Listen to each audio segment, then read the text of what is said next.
our typical day starts 5:30, 6 o'clock in the morning, and when I say often, it means like at least 4 to 5 days in a week. We wake up with phone calls from our clients requesting a shift, usually which starts in the next 2 hours because somebody probably has called in sick.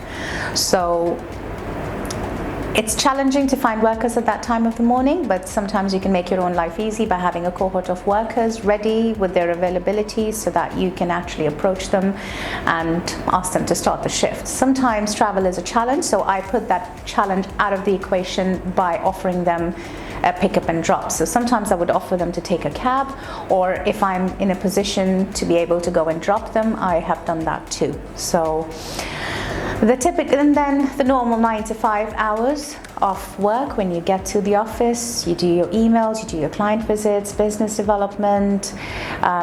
You have to do some team building with your team in the office too, so you don't have to forget that. That's a very, very important bit, because if you forget that, you don't have a team.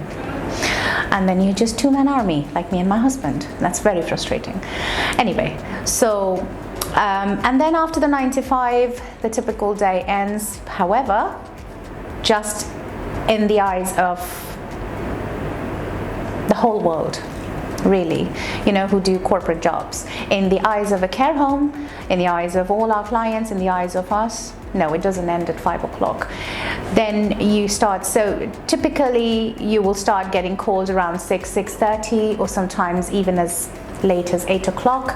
Sometimes even as late as 10 o'clock, you will get email requests or phone call requests to cover a shift for the next day.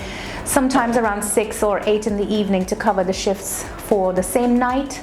So literally most of the work happens sometimes outside of work, which means booking the shifts, and then obviously then updating and keeping a record of who you've booked, where you've sent them.